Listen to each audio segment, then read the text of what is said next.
Our speaker today is Bill Lindberg.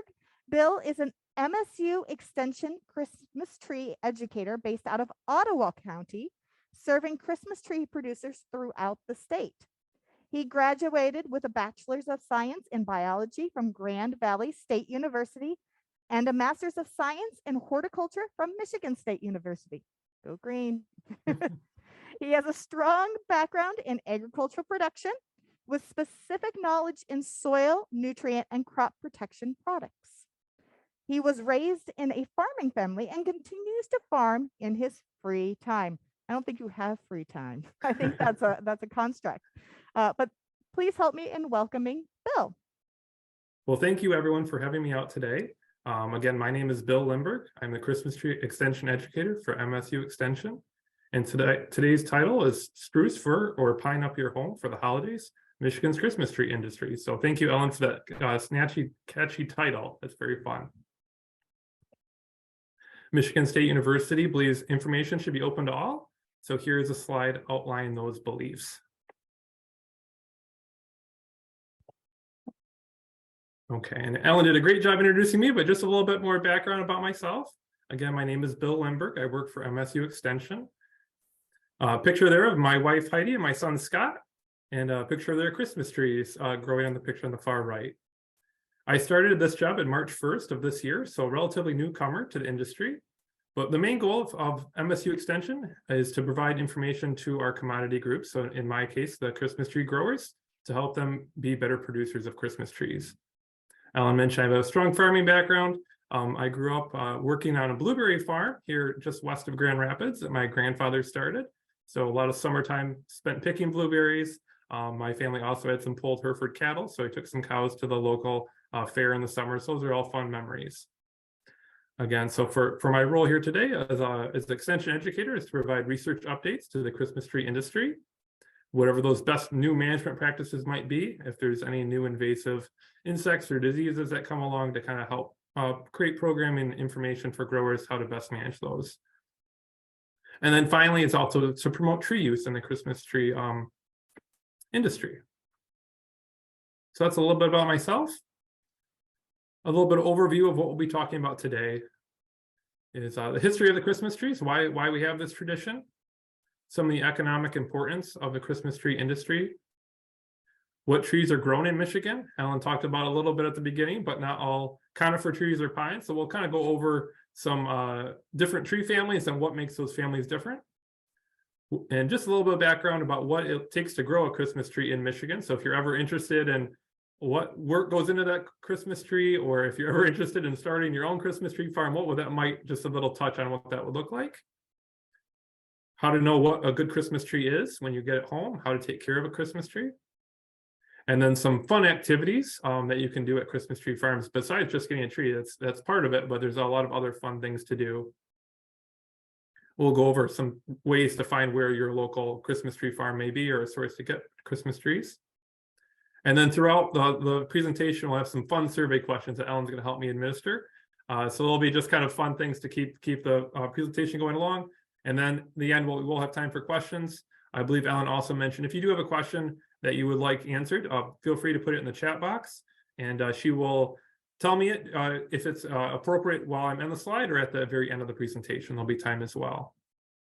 So at the end of today, I hope everyone can be a great Christmas tree expert. You'll have a lot of information to go for this holiday season. So with that, I think we'll jump into our first fun survey question. Yep, so the two listed there. So for the first one, what type of tree do you use for the holidays? We're pretty much split down the middle. And then where do you get your tree from? Most of you who do get a tree are looking at either a box store or a tree lot, so not so much in the choose and cut farm. So the presentation today, we'll talk a little bit about all those options and outline if you do choose to get a choose and cut farm, where those and fun activities you can do there. So good information to get started with. Okay, so the Christmas tree history. Why do we do this tradition? Goes back quite a long ways. Evergreen trees were brought into households for thousands of years, really.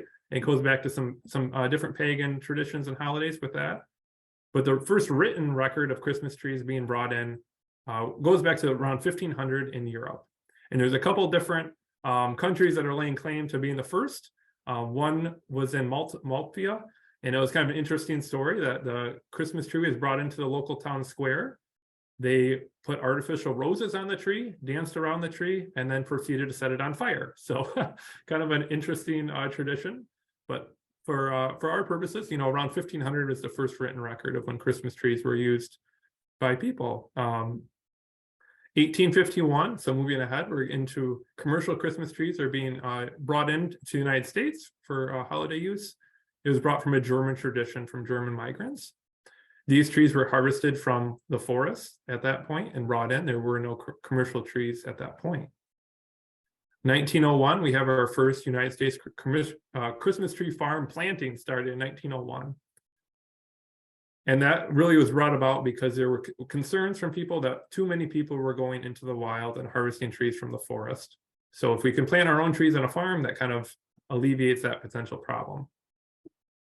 So kind of a funny story also from history is that Theodore Roosevelt banned Christmas trees in the White House in 1902. He didn't want any Christmas trees in the White House because of that fear that we were taking too many from natural stands.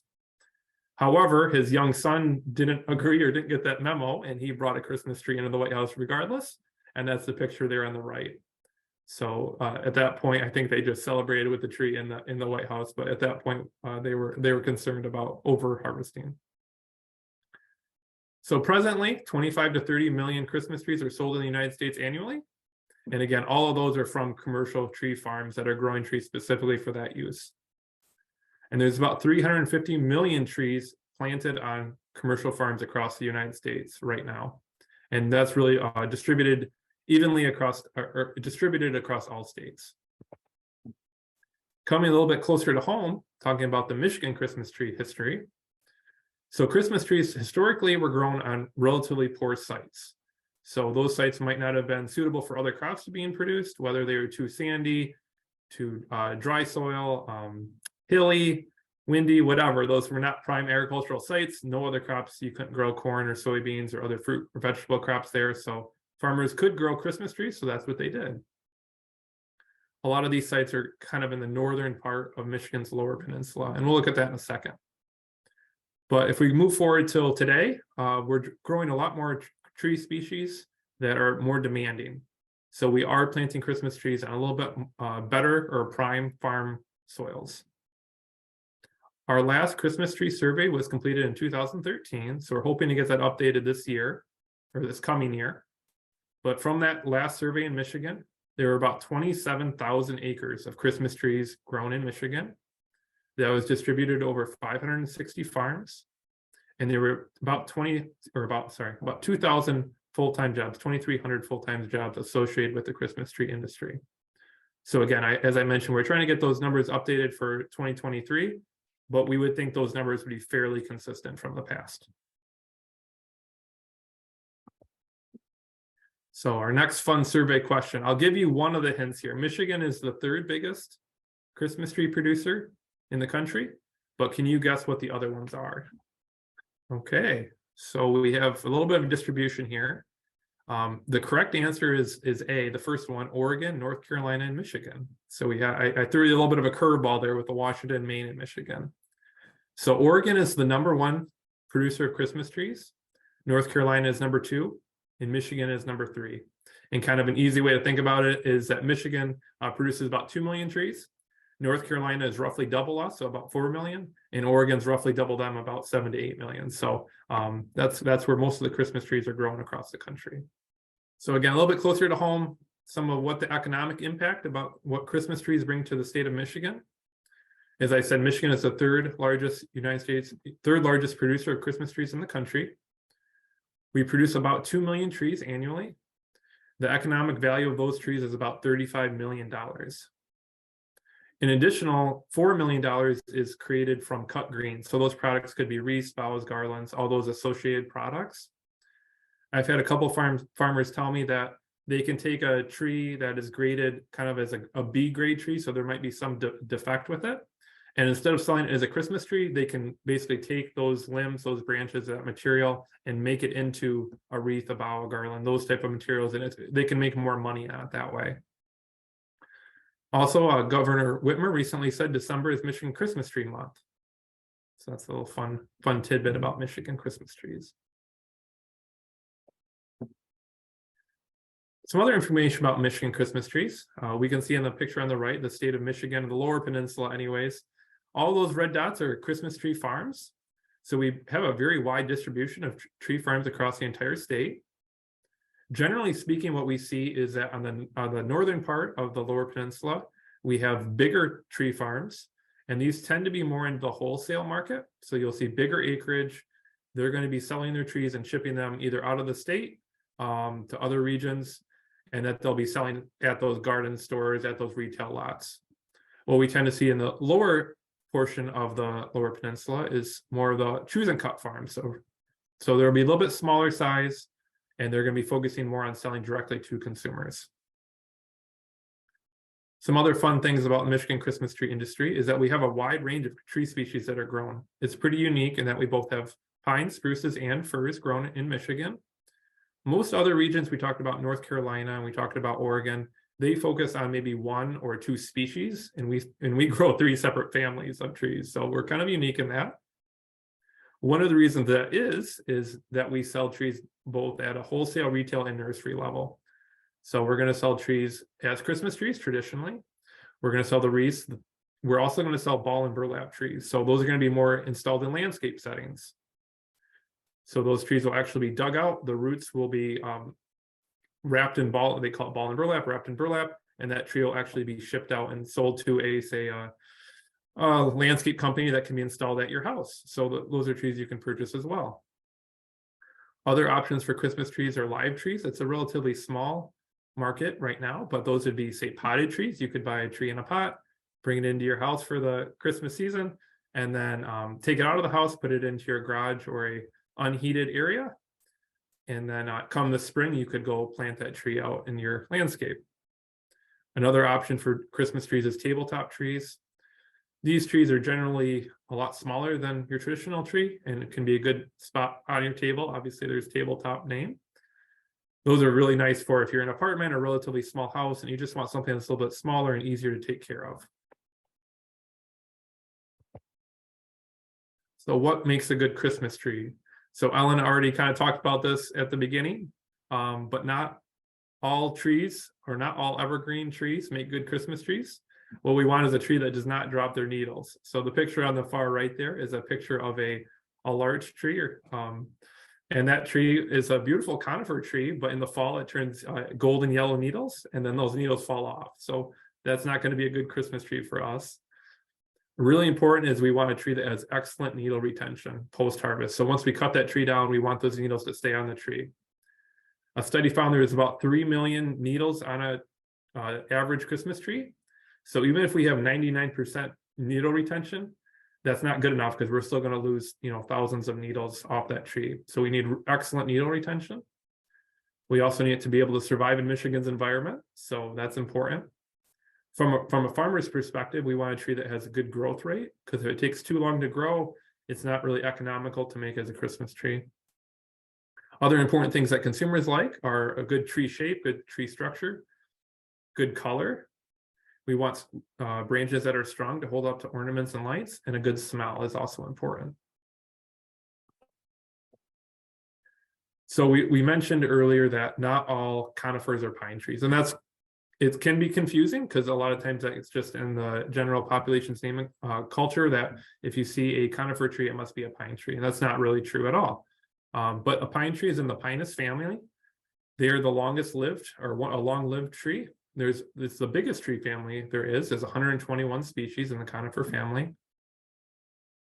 How we can identify a pine tree is based on the needles. So the needles will be arranged in bundles or in clusters called fascicles. So if you look on the picture there on the right, there's a picture of the stem. And off that stem, there is multiple needles coming off of one point. So that's the fascicle. That's the bundle of needles coming off one point. And you can identify which pine tree it is, which pine species it is, based on how many needles are coming off each point. So the picture on the right, I believe, is a white pine, and I believe it has, depending, it can have 3 or 5, and I think that has 3 needles coming off the one out of that fascicle. So again, a pine tree has fascicles of needles. That a fascicle is a bundle of needles all coming off one point off the stem. Comparing that to a spruce tree, the picture on the right shows a spruce tree branch. They have a single needle coming off of the stem individually. So there is no bundle. The needles on a pine tree are going to be sharp. So if you run your hand over the pine tree, you will know it because they are sharp needles. The needles are also square in shape. They produce cones that are downward facing, so towards the ground. And in the wild, spruce trees are distributed over the northern hemisphere. Other Christmas tree species that are grown here in Michigan are the fir family, so Abies. The picture on the far right is a picture of a fir tree. They have, again, similar to the pine, they have a single needle coming off the stem. There's no fascicle, there's no bundles, just a single needle. These needles are soft though, so you can rub your hand over them and they're not gonna, you won't feel it as a pokey feeling. The needles are also flat. Cones of the fir family also are unique in that they are upward facing erect cones. So the picture on the right shows their cones that are upwards facing, they don't face the ground. Unfortunately, these cones degrade over time. So it's kind of a pain for Christmas tree farmers because the degraded fir cone is somewhat unsightly. So they have to go through and pull those cones off prior to you as a consumer seeing them. So it's a very labor intensive process. The fir family, the Abies family, is found in the wild over high elevation ranges in the mountains. Douglas fir is actually not a true fir, it's in its own family, Pseudoxoga. It forms a very dense tree with soft needles, and it's native to the Pacific Northwest. So even though it's called Douglas fir, at one point we thought it was a fir, we ended up finding out it's not actually a true fir. It's not in the fir family, it's its own family. So I think we're ready for our next fun little survey. So for those of you that get a real tree, do you know what type of tree you're getting? Are we going to count Douglas fir as firs? Yeah, and actually that's fine. I when I was going through this PowerPoint this morning, I'm like, oh shoot, I forgot out the Douglas fir. Firs, Okay, basically. fir. Yep, and what we're finding is that is the most common tree that people are moving towards. So we'll go through and talk about that here.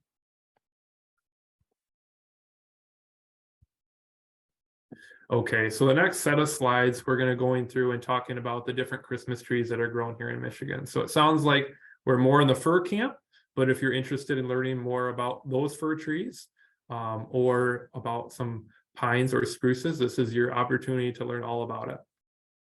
So the first one we'll start about is in the pine family, and that's the Scotch pine tree. Historically, this has been the #1 tree grown in Michigan. The old saying is Scotch is king here in Michigan. So back in the 70s and 80s, about 90% of all Christmas trees grown in Michigan were this species, were Scotch pine. Attributes about this tree is it has excellent needle retention, so the needles hold on really well post-harvest. It has very stiff branches, so it holds ornaments and lights well. It also grows very quickly and with really low inputs. So from a farmer's perspective, it can be grown quite inexpensively. So this is a very economical tree. Many people growing up, you know, in the 70s and 80s, this would be their tree that their family had. So it's kind of a memory tree that people like because it's what their family had growing up. It actually is named to quite a wide geographical range over both America, Europe. However, lately in Michigan, it has been quite susceptible to some insects and disease pressure. So from a grower's perspective, it takes a fair amount of management and scouting to make sure that we don't come into problems with those insects and diseases. So the next Christmas tree grown here in Michigan is the white pine tree. This tree is also native to Michigan, and it's also the state tree of Michigan. So if you're interested in getting the state tree of Michigan, the white pine would be a Christmas tree for you. This tree has very dense tree growth, as you can see from the picture on the right, and it's also very soft needles. One downside to think about, though, is it's not very strong branches. So if you do want this as a Christmas tree, consider getting small or light ornaments or relatively few. Similar to the Scotch pine, this tree can grow very quickly in quite a diverse set of situations and soil conditions. So overall, this will be a little bit less expensive of a Christmas tree if you're looking for an economical option. So those are the two pine trees that are commonly grown in Michigan. Now we'll move to the spruce trees. So we kind of talked about some of those attributes earlier, what a spruce tree is. But Colorado blue spruce is a Christmas tree. From the namesake, you can see it's stunningly blue color. The color is actually from the wax that's produced on the needles. It gives us that brilliant blue color. The needles of Colorado blue spruce tree are extremely sharp. So if you are going to get this as a Christmas tree, make sure you have gloves, long sleeve shirt. They are fairly sharp needles. One nice thing about this is if you have pets that are getting into your Christmas tree or bothering it, pets will avoid a Colorado blue spruce. It has very nice upright structure and very stiff branches that'll hold ornaments well. We're using this quite widespread in landscape settings for a landscape tree. However, due to some recent needle disease problems that in the landscape, that's becoming an issue for landscape trees. And actually at my own house, we have some fairly mature Colorado blue spruce, and they're just kind of dying from the bottom up from that needle cast disease. Another common spruce tree for Christmas trees is the Black Hills spruce. The needles are a little bit shorter and less sharp than the Colorado blue spruce. So if you're looking for a little bit less pokey of a tree, this might be an option. Very nice form, very nice color. Again, very stiff branches. It's native to the South Dakota region. So it's actually a variety of a white spruce, is this Black Hills spruce. And white spruce is native to Michigan. Now we're into our firs. So it sounds like fir is the most popular variety that people get. So Fraser fir is kind of like the Cadillac of the fir world. It has some of the best Christmas tree attributes. Beautiful blue to green needles, beautiful silver color on the underside of those needles. The needles, as it is a fir family, are soft, so they're not going to be as pokey as say those spruce trees. Very strong branches. And it's #1 tree for needle retention. So we talked about earlier needle retention post-harvest. We want those needles to stay on the tree. This is your best tree for that. Is the most popular tree for consumers. Unfortunately for farmers, it's also the most difficult tree to grow. It's the most picky, kind of a prima donna, has to have everything just right to grow. Native to the North Carolina mountain ranges. And that kind of makes sense because we're taking a tree out of where it's typically grown and trying to grow it here in Michigan. And it's telling us it's not super happy under some situations. Some other fir trees you might find are Canaan fir. This is a tree that's native to the West Virginia mountains. Again, many similar characteristics that we just described with Fraser fir are the same for Canaan fir. Even, Christmas tree farmers that have been growing trees for 30, 40 years have told me it's difficult to tell them apart in the field. They have a block of Canaan fir, they have a block of Fraser fir. They know which one is in which spot, but they go out into the field. It's very easy to get, confused or not be able to tell them apart because they have so many similar attributes.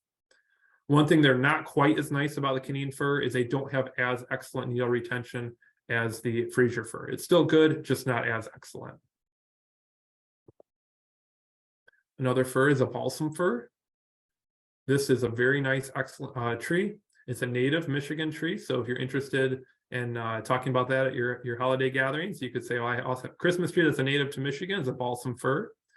Excellent scent to a balsam fir. Also very good shape and very soft needles. So if those picture there is a balsam fir. Another fir is a concolor fir. As you can see, this fir looks a little bit different. It has very long needles compared to the other ones we've talked about so far. The needles still are nice and soft. Kind of ranges in color from blue to green. A very strong citrus scent. So if you're interested in that, that's a very nice attribute. These trees are native to the Pacific Northwest. So that's where they're in the mountain range out there. I put love or hate, love or no response. Most consumers either will love this tree and they want it, or no thank you. So I'm in the no thank you camp. My wife is in the love camp. So this year we ended up getting a Fraser fir tree, but I kind of told her, well, next year we get a concolor fir tree. So most people either have a pretty strong response when you start out with. There's also a subset of firs, I'll call them exotic firs. These aren't widespread in the industry yet, but some examples of them would be a Korean fir, grand fir, Trojan, corkback, or Nordman fir. So I have a picture of a Nordman fir there on the left. Kind of interestingly, the market, this is the #1 tree grown in Europe. So they're not too much into Fraser firs, they're more into Nordman firs. Korean fir is also a beautiful tree as well. But these trees aren't widely grown in Michigan yet, and mainly they lack a certain attribute. So whether they're too slow growing, they're not really cold hardy enough for Michigan, there's something that's holding them back right now. What you might find if you're looking for one of these trees is to look to a choose and cut farm. They may have these trees, more likely to have these trees than say at a wholesale level. A choose and cut farm may decide, oh, I'm going to have a wide selection of tree species, and I might throw, say, a Korean fir in there for people that are interested. So if you're interested in trying to get more of a unique tree or a tree species that few or less people would have, check out one of these trees. They're beautiful as well. So as I mentioned, the last but certainly not least is Douglas fir. So it's not a true fir, it is its own family. But the picture on the right has extremely dense growth. It grows very quickly. So it's a very nice tree. Downsides to the tree are a little bit weaker branches. So again, choose ornaments or lighting that will fit that. It's very quick growing. So from a farmer's perspective, they can offer it at a little bit more economical price. It used to be a very highly recommended landscape tree as well. However, kind of similar to the Colorado blue spruce, due to some needle disease issues that have come on recently, it's a little bit less preferred because it can defoliate the tree. Okay, so we're on to our next survey question. So we kind of went through the different tree species, but the next question is about the length of time it takes to grow a Christmas tree for growers. So, okay, you guys got it. So I thought I might have made too hard of a question, but it looks like everyone's right on the page there. Yep. So from the time they plant that tree at the farm, it's going to take between 6 and 10 years, depending on what tree species we're talking about, until we can get to a harvestable tree. And of course, that's the goal. And in some situations, it might take a little bit longer, but that's what people are shooting for. I didn't put in there, but also important to note, when the Christmas tree farmer gets that tree, it's actually been grown in the nursery between 2 and 4 years as well. So that just adds to the age of that tree you're getting at your house. So I just want to give you guys a little taste of what it looks like to be a Christmas tree farmer, kind of some of some of the things they do. So the pictures here are planting Christmas trees. So Christmas trees, as I mentioned, are grown from a nursery. They're grown from seed, and they're grown at a nursery, as I said, between 2 or 3, 4 years. There's wrapped in bundles, harvested in the spring, and then shipped out to farmers all over the country and here in Michigan.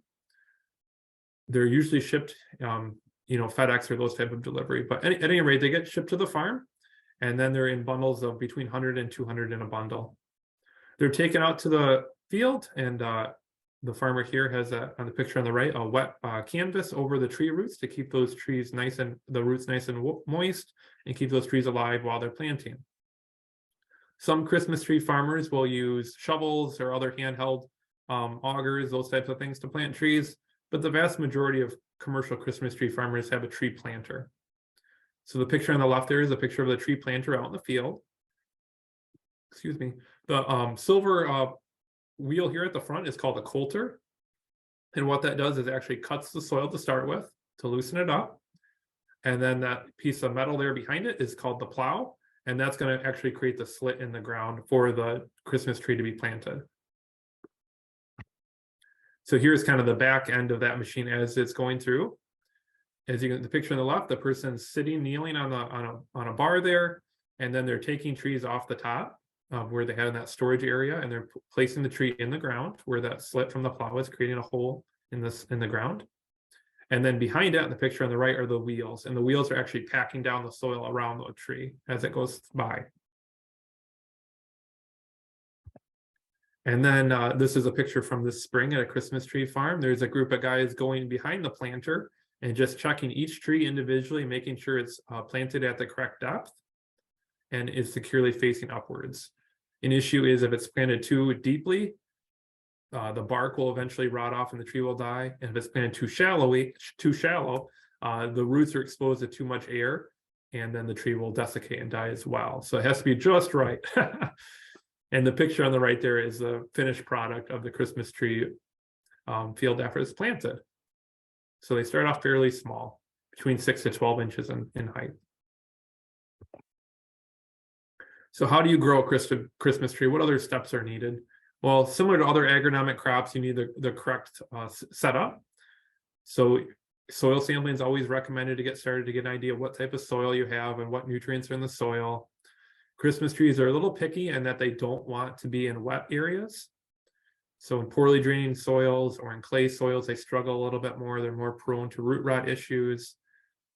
Other big costs for growers are making sure that the weeds stay down, because weeds can overgrow tree seedlings very quickly. And as we mentioned, from the time to planting to harvest is about 6 to 10 years. Ideally, they're getting about a foot or a foot and a half of growth per year is the average goal. And if you want a really tall tree, obviously it's going to be a little bit longer to do that. Some other fun things that are done at Christmas tree farms are pruning and shearing. So they're actually taking kind of like a big knife and swinging it around the tree and pruning back the sides of it. What this does is it promotes a more symmetrical tree and a fuller tree. So the tree won't grow out as much, but it'll kind of have buds that'll grow inward, giving you that nice full look. Christmas tree farmers also prune the top of the tree, so there's only one single leader. It gives it more of that symmetrical look. I've always kind of been a little bit cautious when people are out pruning, and some people prune with both hands, so they'll have knives swinging in both arms. And to me, it's kind of crazy, but people can do it. So I'll just kind of give you a little about real versus artificial trees. So I know there's a debate about which one's better, and obviously everyone might have their own fit. But I'll just go a little bit about why you might choose a real tree versus an artificial tree. A real tree is a renewable resource. So you can harvest that tree and it can be biodegradable. It's just wood. It can be mulched up.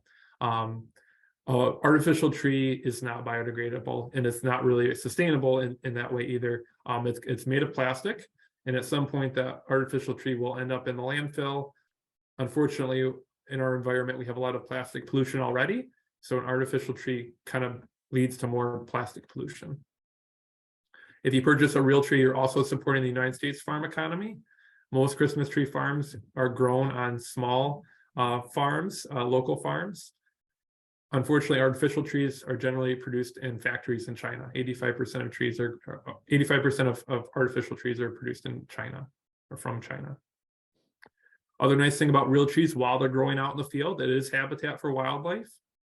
They do filter carbon dioxide out of the atmosphere, and those trees' roots will help reduce erosion. So those are all nice things about real trees as well. So how do we get a good Christmas tree? We talked about some tree species. So there's some aesthetics there about what you may or may not like best, if it's a color, a scent, a feel. So those are all different things to think about. But whatever tree you do pick, if you do get a fresh tree, how to get a good tree at your house. So one way we can do that is if you do go to a choose and cut farm, you're almost guaranteed to get a fresh tree because you're going to cut it yourself. But if you do get a tree from a tree lot, a good way to tell if that tree is still fresh or not is take your hand and as the picture on the far right shows, take your thumb and finger and just gently pull over the branch. When you look at your hand, you shouldn't see a bunch of needles. If there's a bunch of loose needles that came off in your hand, that tree isn't really fresh anymore. So that's a good way to tell if you're getting a fresh tree. Either do the pull test at a tree lot or go harvest the tree yourself, and then you know for sure it's fresh. If you do get a tree at a tree lot, or if you get a tree at a choose and cut farm and it takes a little while to get it home, you are going to want to make a fresh cut at the bottom of the tree, at that trunk of the tree. So 1/2 inch to 1 inch off the bottom. What will happen if you don't is that tree will eventually start producing some resin and some things within the tree, so it will block water uptake. So just making that fresh cut will kind of reset that process. Once our tree is in the tree stand, make sure we give it plenty of water. So fresh water is needed. What will happen is the tree will take up that water through the bottom, just like it would its roots, and go out through the needles, and they'll keep the needles healthy throughout the holiday season. Tree, you can kind of have an idea of how much water your tree is going to use based on the diameter of the trunk. So if we have a 4-inch diameter trunk, we're going to need about 4 quarts of water per day, or about 1 gallon of water per day. We want to, again, we want to keep that tree watered, main thing. Where you can find a Christmas tree. So it sounds like most of you have either gotten trees from retail lots or box stores, and that's a good option. You can also go to your local Choose and Cut farm. You can find where those are located. Michigan Christmas Tree Growers Association is an online resource. You can pull up a map and see where those are available. Check your local newspaper. There's often advertisements for local Christmas tree farms, or social media pages are available as well. So the picture on the right is me out harvesting a Christmas tree, and then us having it all decorated up. Some things to know before you go. So if you do go to a Choose and Cut farm, go ahead on their website or call them ahead of time and check out what their days and hours of operation are. Some of them are open, 7 days a week. Some of them are open just on the weekends or Friday through the weekends, and different hours vary. Also check to see what payment options you can have. Most do accept credit cards, but it's nice to know ahead of time. And then also know what type of weather you're getting into. So in the wintertime, obviously we can get some, cold wind chills. Make sure if you do go to a Choose and Cut farm, you're dressed appropriately with good hats, gloves, shoes, etc. Make sure you have an idea how you're going to get that tree home. So we have some funny slides here coming up about some problems people have that we don't want to get into, but how are we going to get that tree home? Talk to the tree farmer. Most of them will help you secure it to your vehicle if you need help. And if you don't need help, you can do it yourself. When you do get it home, where is the tree going to be placed? So that's important too, is to measure the height of the tree in the room that it's going to be placed at, and then measure the tree when you're out in the field. You don't want to get too big of a tree that won't fit there. And then also things to consider: avoid placing your tree in direct sunlight if you can avoid that, or lower the blinds in sunny days. Don't put it in front of your fireplace or other heat sources. So how do you harvest tree? They'll give you a saw, so you can go out, and that's a picture of me harvesting our tree. They'll give you a saw. It doesn't take much to cut a tree down. They go pretty quickly, cut at the bottom. And then I've had a few Choose and Cut farmers tell me that they get kind of frustrated because sometimes they'll go out, fairly rarely, but they'll go out into their field and find a tree that had been cut down, but the person had left there. So if something changes in your mind for whatever reason, don't just leave the tree there, but go tell the farmer, what happened or why, and they'll be happy to accommodate you, but just let them know. So other services that you can get at Choose and Cut farms is a tree shaker. So that's the picture on the right. This is a very important thing because this will remove any loose needles or debris from the field. It won't hurt the tree at all to do it, so definitely take advantage of that service. They're often complimentary and there's no extra fee. Other services available at Choose and Cut farms are a tree baler.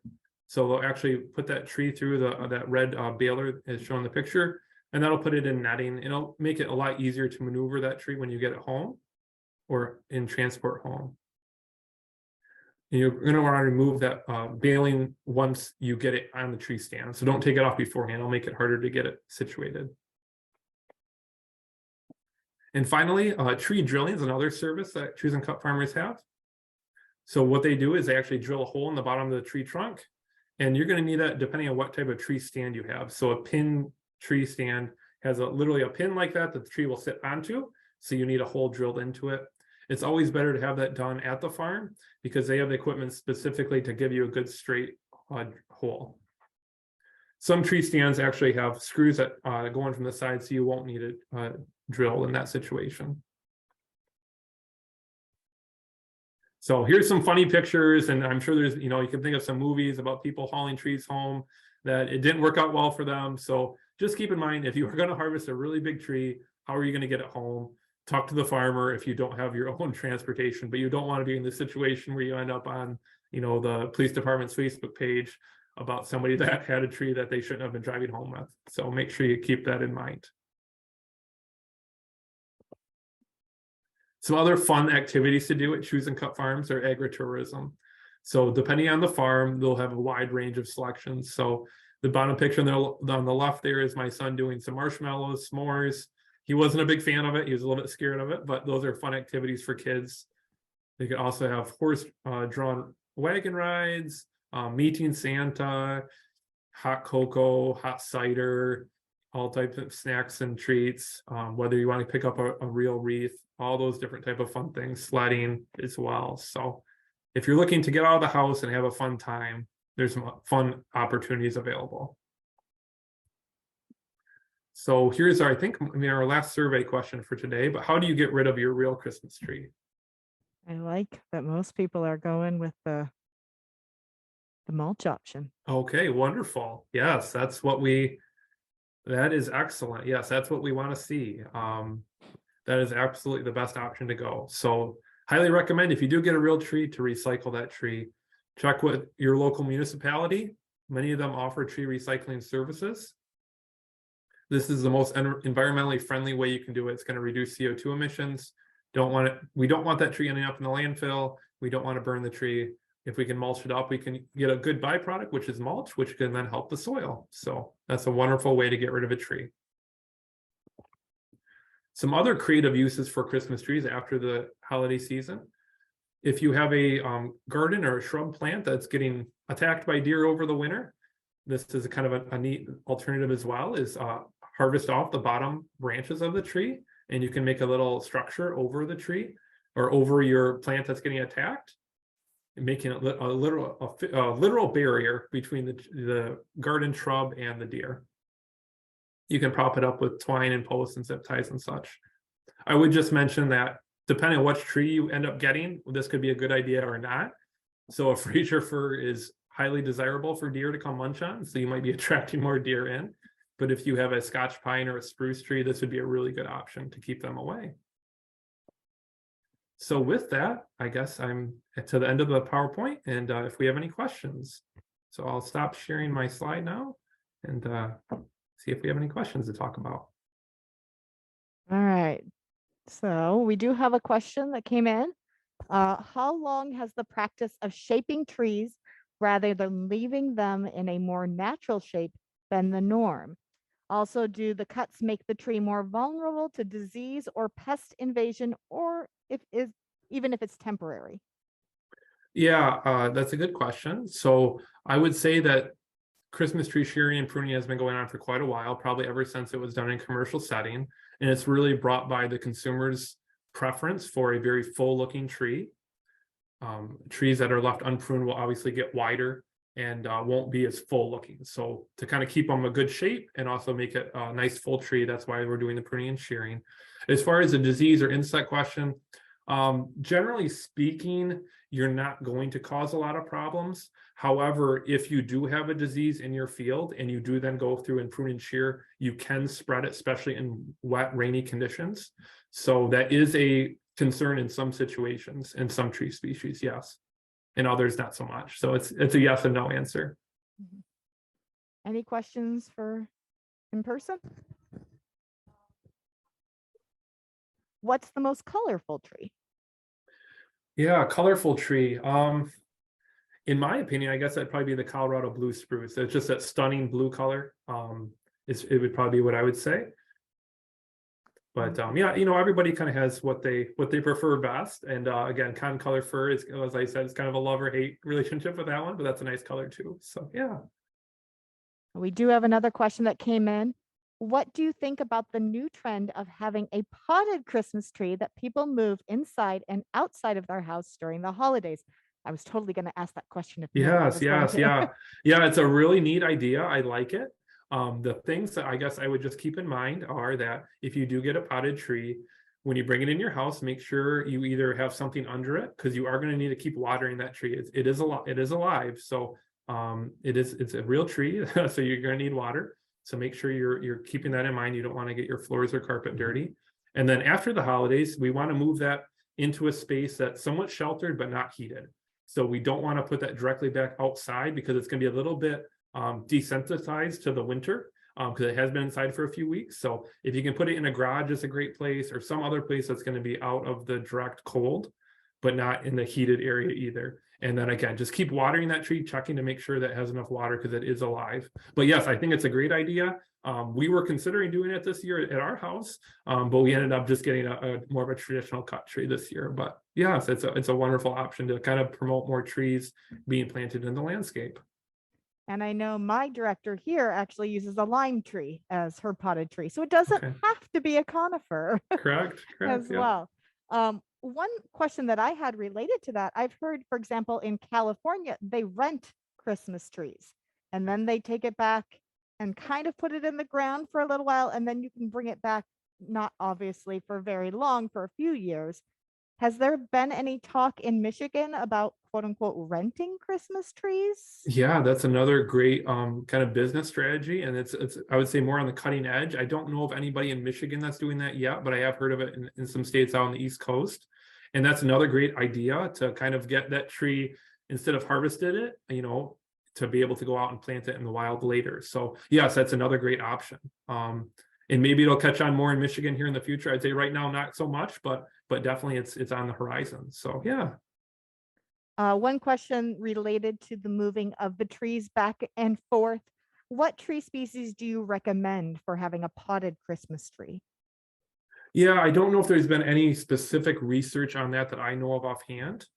So I might be able to get back in touch with you if I can do a little bit more digging. I would just say, what tree is going to be more likely to survive in your environment once you go plant it outside. So fir trees are kind of notoriously known for being a little bit more picky, especially on the soil type. So if you're on real light sandy soil, they probably do okay.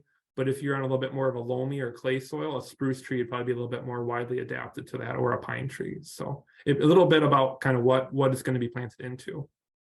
Which Christmas trees do the birds like best? So talking about habitat.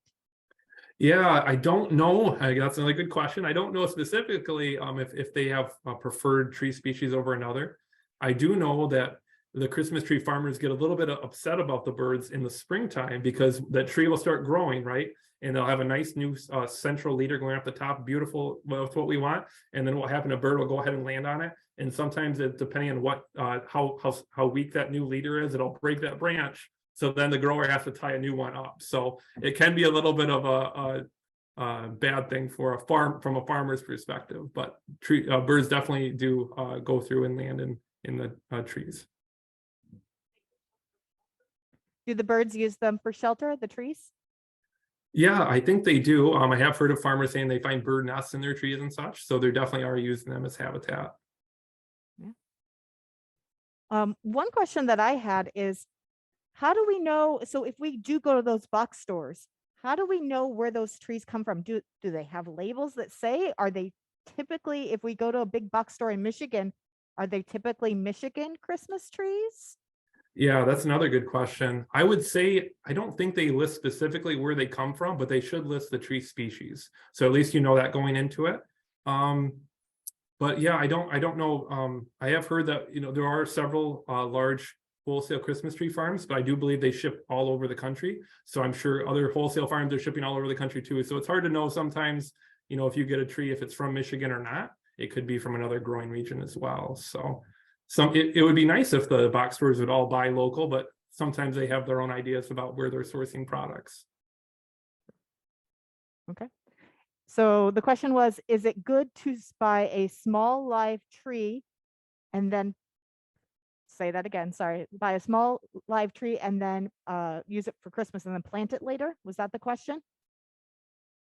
Yeah, that's definitely a great option, especially if the more trees we can get planted, the better. So if that's a way that you can consider planting a tree, definitely you can do it. Just keep in mind some of those management things you're gonna have to think about, keeping that tree watered and trying to overwinter it until the spring before you get a chance to plant it. So yeah. Okay, so the question was about the market for Michigan Christmas trees. How much are they exported, I guess, if that's probably a good way of putting it, to other states in the area or even farther beyond that? Yeah, that's definitely, I would say if we're talking about total acreage of trees grown in Michigan, I'd say the majority of trees are at the wholesale level and they are getting shipped out of the state. I don't have any specific numbers I can share with you, but if we're talking about just sheer volume, that's where it is. There are more small choose and cut farms just based on number of farms, but based on acreage, it's in the wholesale market. So most of them shipped outside of Michigan. Okay. Mhm. Any other questions? Nope, I think we're good on that. I know I learned a lot about different Christmas trees. Does make me want to go get a fir. I It's do have it, to say. it's not too late. Yep. Yep, not too late to go Yeah. get your Christmas tree. Well, thank you Okay. everyone for joining us. And I want to thank our speaker, Bill, so much. Thank you for joining us today, and have a happy holiday. Yes, you as well. Thank you, everyone. It was a lot of fun. So take care.